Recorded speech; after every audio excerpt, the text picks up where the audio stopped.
Dear friends, welcome. Today we'll talk about Riders Through the Sea, a one-act play by John Millington Synge. As the play is included in third and fourth sem of HS syllabus in West Bengal, and also in the syllabus of PG 11-12 category for the candidates aspiring SSC. I am using both English and Bangla just to make it convenient for the students of class 12. Okay. So in the short form we say J.M. Synge. সংক্ষেপে আমরা বলি J.M. Synge. The actual name is John Millington Synge. So let us know about the dramatist, about the playwright. He was born in a village near Dublin in Ireland in 1817, and from his childhood he was a frail child. He was prone to sickness. So he was educated primarily at home under the guidance of his mother as tutor and also a tutor. Later, at the age of 10, he was sent to Mr. Herrick's Classical and English School. Then he went to Trinity, Dublin. There he studied for 4 years, 1888 to 1892, and he took a pass degree. But he could not do well in the exam because he was interested in music, natural history, and the Irish past. This often happens with such personalities. এরকম একটু পাকুলাটে অনেকেই শিল্পী সাহিত্যিকরা হন। তো তিনি খুব ভালো করেছিলেন তা নয় ট্রিনিটি কলেজে, কিন্তু আসল জায়গাটা খুব বুঝতে হবে যে তার ইন্টারেস্ট, আগ্রহের বিষয় হচ্ছে মিউজিক, ন্যাচারাল হিস্ট্রি এবং আয়ারল্যান্ডের যে অতীত। তাহলে এখন তিনি কি করবেন? He went to Germany to pursue his interest in music. But what happened there? He started but failed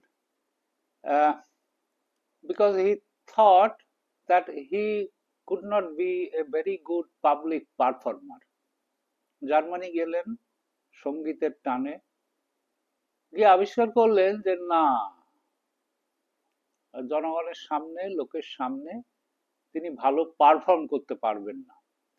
সেই জন্য he dropped the idea and went to Paris to adopt a literary career.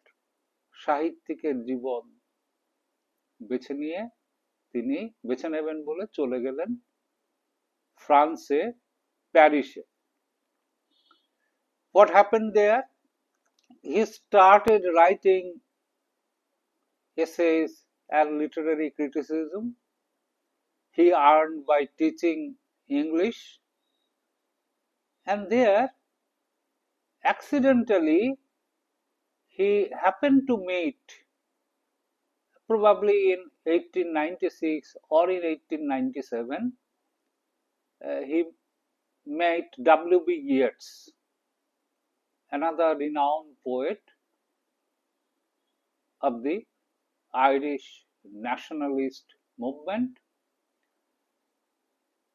W. B. Yeats advised John Millington Synge to go to the Aran Islands to study the life of the islanders and their culture. And only by studying that, James Synge could contribute something original to the Irish literature. That was the opinion of W. B. Yeats, and James Synge readily accepted this.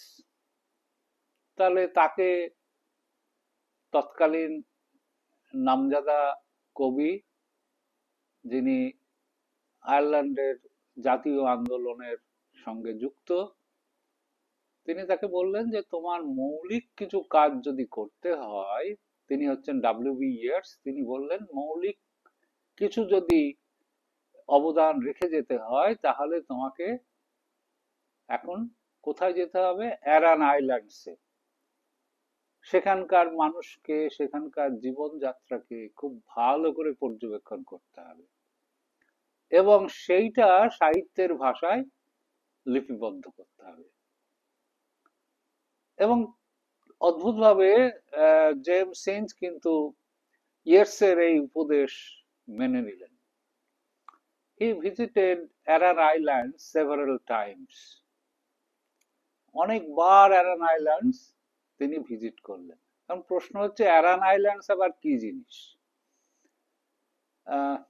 অ্যারান islands হচ্ছে আয়ারল্যান্ডের পশ্চিম তীর, যে coast, উপকূল, তার থেকে দূরে সমুদ্রের দিকে, সমুদ্রের মধ্যে তিনটে দ্বীপ, যাকে একত্রে বলা হয় অ্যারান আইল্যান্ডস। তা তিনি সেখানে গেলেন, কবার ভিজিট করলেন? from 1898 to 1902 he visited 5 times, and his repeated visit made him familiar with the life of the Aran Islanders. Aran Islanders যারা, Aran আইল্যান্ডের অধিবাসী যারা, তাদের যে সংস্কৃতি, তাদের যে জীবন, তাদের যে ভাষা, তার সঙ্গে তিনি কিন্তু আস্তে আস্তে আস্তে আস্তে পরিচিত হয়ে গেলেন। 5 বার অন্তত ভিজিট করেছেন। এবং then his literary career took a new turn. তার সাহিত্যের যে জীবন, সাহিত্যিকের যে জীবন, সেটা একটা নতুন দিগন্ত উন্মোচন করলো। And actually 1902 marked the beginning of Synge's creative phase. তার সৃজনশীল প্রতিভার বিকাশের একেবারে সূচনা লগ্ন হচ্ছে 1902। Exploiting his new experience, he wrote Shadow of the Glen and Riders to the Sea. He wrote many other plays, 6 plays in 6 years. If we look upon his private life, 6 বছরে 6টা লিখলেন নাটক। আমরা যদি তার ব্যক্তিগত জীবনের দিকে তাকাই, তাহলে he fell in love with Cherry Matheson, who rejected him. Later he fell in love with Molly Allgood, a talented actress. He could not marry her because of his illness. So such is the personal life. ব্যক্তিগত জীবনটা এমনই দুঃখে ভরা, তার প্রেমিক জীবন খুব করুণ। যাকে ভালোবাসলেন চেরি ম্যাথিসন, তিনি তো ছেড়ে গেলেন। আর যাকে ভালোবাসলেন পরে, সেটা হচ্ছে মলি অল গুড, তাকে তিনি বিয়ে করতে পারলেন না, সিঞ্জ বিয়ে করতে পারলেন না তার অসুস্থতার কারণে। কি সাংঘাতিক! এবং শুনলে খুব খারাপ লাগে যে at the age of 38 he passed away in 1909, মাত্র 38 বছর বয়সে তিনি এই পৃথিবীর মায়া ত্যাগ করলেন। এটুকু তার জীবন সম্পর্কে বলতে পারি। নাও কাম টু দ্য প্লে, এবার আমরা নাটকে আসি। আমি টেক্সট আজকে পড়ছি না, আমি শুধু I am just preparing yourself for studying the text. Uh, in course of his visit to the Aran Islands, James Inge happened to meet the common folk and he heard many stories. One day he heard a story of a person who was washed away at Donegal, far away from Aran Island. তিনি আয়ারল্যান্ডের এই পশ্চিমে অবস্থিত যে দ্বীপগুলোতে যেতেন, মাঝের দ্বীপটাই বেশি যেতেন, এবং সেখানে গিয়ে তিনি মানুষের সঙ্গে কথা বলতেন, মিশতেন এবং তাদের জীবনের গল্প তিনি কিন্তু শুনতেন।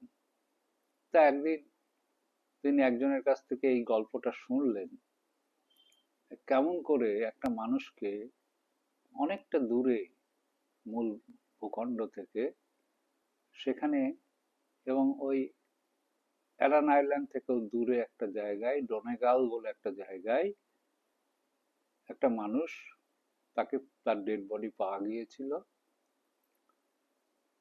সেই কাহিনী, সেই গল্প, তার সঙ্গে সিঞ্জের কল্পনা, এইসব মিলেমিশেই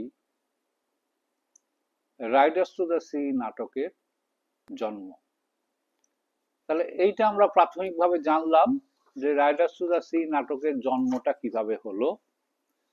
রাইডার্স টু দ্য সি কথাটার মানে কি? মানে হচ্ছে সমুদ্র সওয়ারি। যে সমস্ত মানুষ এরকম একটা দ্বীপে বাস করে তাদের কি অবস্থা হয়? মূল ভূখণ্ডের সঙ্গে যোগাযোগ করার জন্য এই সমুদ্রের উপর নির্ভর করতে হয়, জীবন জীবিকার জন্য সমুদ্রের উপর নির্ভর করতে হয়, এবং সমস্ত ব্যাপারেই সমুদ্র তাদের কাছে একটা একটা ভীষণ ভীষণ কাছের, সমুদ্রর তাদের অস্তিত্বের সঙ্গে যুক্ত। তা সেই সমুদ্র তাদেরকে জীবনের রসদ যোগায়, আবার এই সমুদ্রই তাদের জীবন কেড়ে নেয়। কি অদ্ভুত! তাই ঘটনাটা কোথায় ঘটছে, তার লোকেশনটা কি? এরকম একটা অ্যারান আইল্যান্ডের একটা কটেজ কিচেন, সেই রান্নাঘর, কুটির, সমুদ্র এই দ্বীপবাসী মানুষের যেমনটা হওয়া স্বাভাবিক, তা সেইখানে আছে মাছ ধরার জাল, আর অয়েল স্কিনস মানে জল প্রতিরোধী তৈলাক্ত কাপড়, আর আছে চরকা। এগুলো সবই তাদের জীবিকার সঙ্গে সম্পর্কিত। কিন্তু তার পাশে রাখা আছে কিছু নতুন তক্তা। এই তক্তাটা কিন্তু এটা ব্যবহার করা হয় কেউ মারা গেলে কফিন বানানোর জন্য। তাহলে জীবনের সঙ্গে একদম মৃত্যু যেন একসঙ্গে রান্নাঘরে উপস্থিত। চরিত্রগুলোর কথা একটুখানি বলি। যে এখানকার নাটকের মূল চরিত্রগুলো হচ্ছে মরিয়া। মরিয়া একজন মা, যিনি তার স্বামী, শ্বশুর এবং সন্তানদের অধিকাংশকেই হারিয়েছেন এই সমুদ্রের সঙ্গে তার যে লড়াই সেটা চলছে। জীবন যুদ্ধে অবতীর্ণ হতে, জীবনের ধারাকে বজায় রাখতে ওখানকার যারা পুরুষ সদস্য, তাদের কাজ হচ্ছে সমুদ্রে যাওয়া এবং জীবনের রসদ জোগাড় করা। এটা ওদের ডিউটি পুরুষদের। আর একদম জেন্ডার স্পেসিফিক রোলস ওদের আছে, লিঙ্গ নির্ধারিত কাজের জগৎ, এবং মেয়েদের কাজ হচ্ছে ঘরের কাজ, এই রান্না বান্না করা, ঘর গোছানো ইত্যাদি ইত্যাদি, আগাছা, পশুপালন ইত্যাদি, আগাছা সংগ্রহ জ্বালানি হিসাবে। তা মরিয়া মূল চরিত্র। নাটকটা যখন শুরু হচ্ছে কি অবস্থা, মরিয়া তার পঞ্চম পুত্রকে, মরিয়ার পঞ্চম পুত্র মাইকেল কয়েকদিন ধরে মিসিং, পাওয়া যাচ্ছে না। সম্ভবত সমুদ্রেই তার সলিল সমাধি হয়েছে। এরকম একটা অবস্থায় মরিয়া ভীষণ ভারাক্রান্ত, তিনি সমুদ্রের দিকে ছুটে যাচ্ছেন, বিলাপ করছেন, কাঁদছেন সবসময়। এটাই সূচনা লগ্নে ঘটনা। আমরা সূচনাতে দেখতে পাই যে রান্নাঘরে ক্যাথলিন আছে, মরিয়ার এক মেয়ে। ক্যাথলিন সেখানে কেক বানাচ্ছে, আর তার সঙ্গে যে স্পিনিং হুইল আছে, যে চরকা আছে, সেটাকে ঘোরাচ্ছে। At that time, Nora appears. Nora এসে হাজির। নোরা এসে জিজ্ঞেস করছে, অদ্ভুত, মায়ের কথা জিজ্ঞেস করতে চাইছে প্রথমেই। বলছে, হোয়ার ইজ শ্রী? কোথায় তিনি, কোথায় বা সে কোথায়? আসলে তার মাকে বোঝাচ্ছেন, মরিয়াকে। এবং দেখা যাচ্ছে, বোঝা যাচ্ছে যে এই নোরা, নোরা হচ্ছে মরিয়ার ছোট মেয়ে, ক্যাথলিন হচ্ছে বড় মেয়ে। ক্যাথলিন অনেক ম্যাচিওর্ড, নোরা কম ম্যাচিওর্ড। তার চাদরের ভেতরে বা ওড়নার ভেতরে বা পোশাকের অন্তরালে একটা কি যেন আছে। তো ক্যাথলিন জানালো যে মা হয়তো ঘুমোচ্ছে বা বিশ্রাম করছে, যদি আদৌ মা ঘুমোতে পারে। এরকম একটা ব্যাকগ্রাউন্ডে নাটকটা শুরু হচ্ছে, এবং আমরা জানতে পারি যেটা নোরা নিয়ে এসেছে সেটা ওইখানকার ইয়াং প্রিস্ট, অল্প বয়সী পুরোহিত, মানে যাজক, সে ওটা বা তিনি ওটা দিয়েছেন এই জন্য, দেখার জন্য যে তাদের যে পঞ্চম ভাই মাইকেল, এটা তার কিনা। এটা যদি তার হয় তাহলে নিশ্চিত হওয়া যাবে যে মাইকেলও মৃত। এই অবস্থায় নাটকটা শুরু হচ্ছে। সমুদ্রের অবস্থা কেমন আমরা জানতে পারছি। মারিয়ার মধ্যে প্রচন্ড উদ্বেগ, যন্ত্রণা, মানে একেবারে সাংঘাতিক একটা অবস্থা তার। শুধুমাত্র একজনই জীবিত আছে।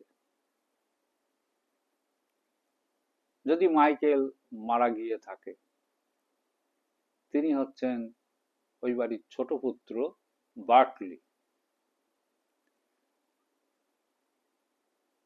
মেয়েরা শুনেছে যে বার্টলি সমুদ্রে যাবে, কারণ পুরুষের ধর্মই এটা যে যেতে হবে তাকে।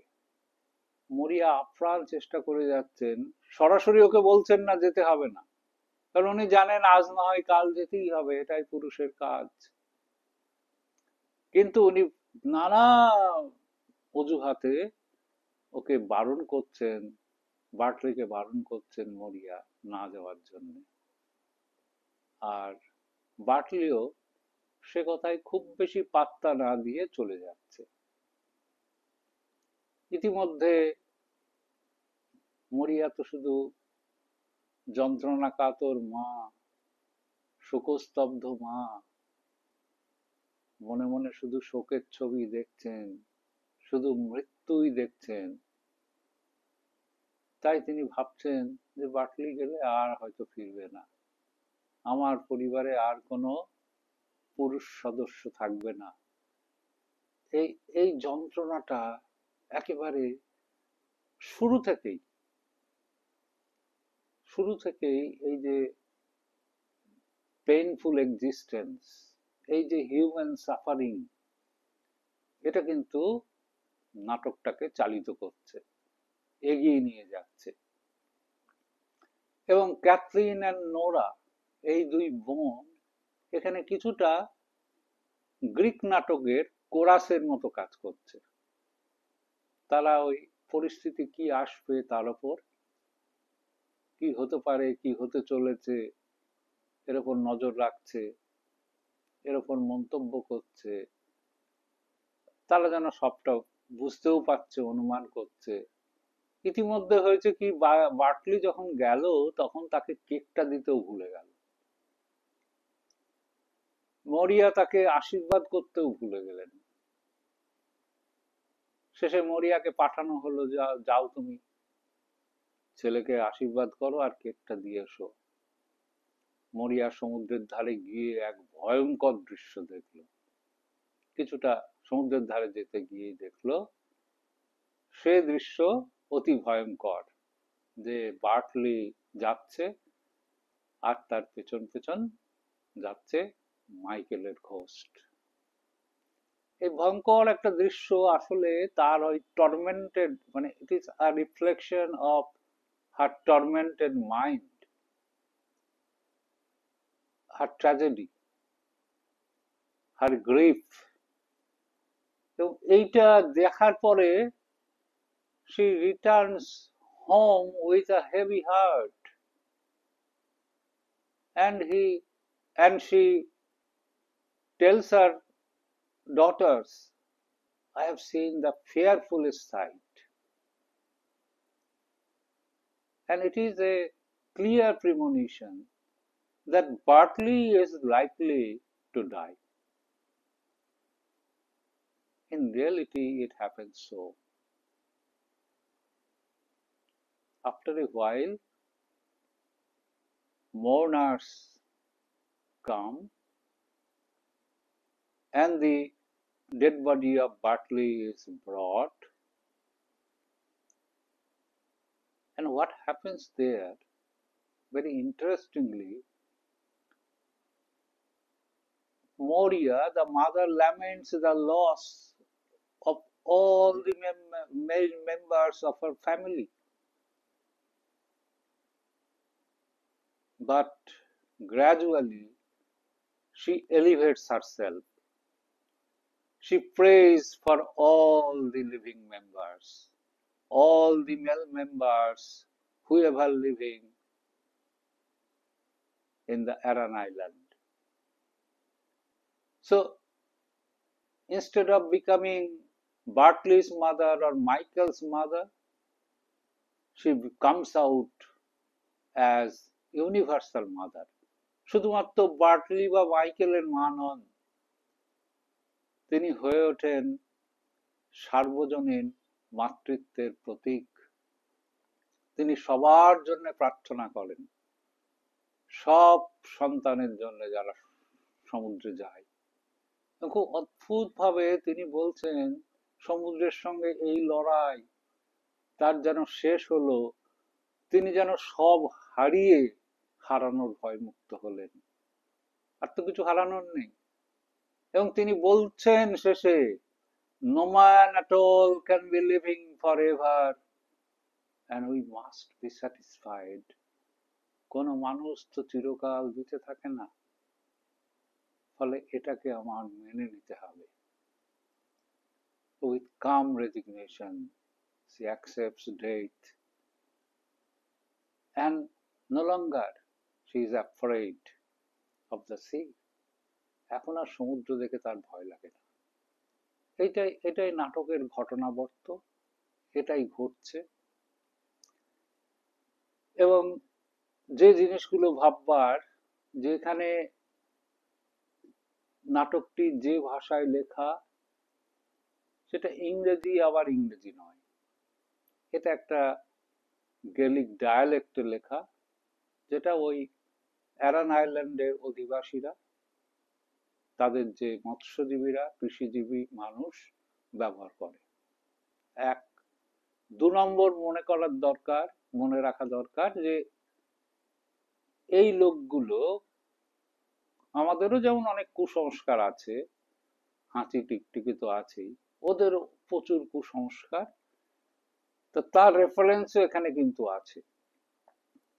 ৩ নম্বর মনে রাখতে হবে যে সুপার ন্যাচারালিজম, সেটাও কিন্তু ওখানে কাজ করছে। আদি ভৌতিক একটা কিছু, অতি প্রাকৃতিক কিছু সেটা কাজ করেছে, সেটা মরিয়ার ওই যে প্রিমনিশন, তার যে ভিশন, তার মধ্যে আছে। নেক্সট যে মনে রাখতে হবে যে এইখানে যে ট্র্যাজেডিটা ঘটছে, এটা গ্রিক বা শেক্সপিয়ারিয়ান ট্র্যাজেডির থেকে অনেকটা আলাদা, একেবারে নতুন ধরনের আধুনিক ট্র্যাজেডি।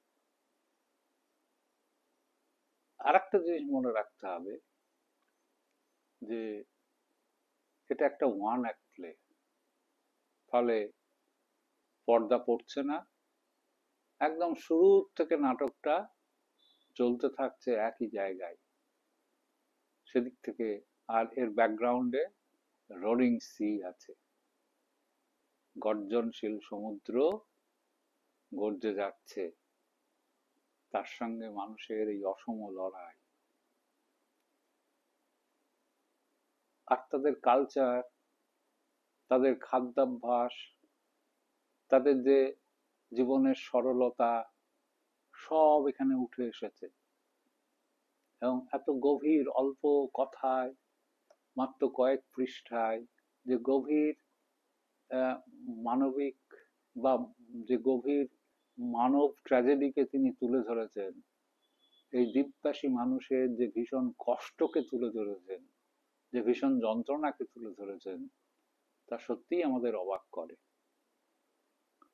তা আমরা এই দৃষ্টিভঙ্গি নিয়ে নাটকটা পড়ব পরবর্তীতে। আজকে জাস্ট ইন্ট্রোডাক্টরি লেকচার। এইখানে আমি নাটকটার যে সূচনা পর্ব, তার যে ভূমিকা, সেইটা আমি রাখলাম। পরবর্তীতে আবার দেখা হবে। See you again, and then I will read out the whole text and explain. Okay, so thank you for today.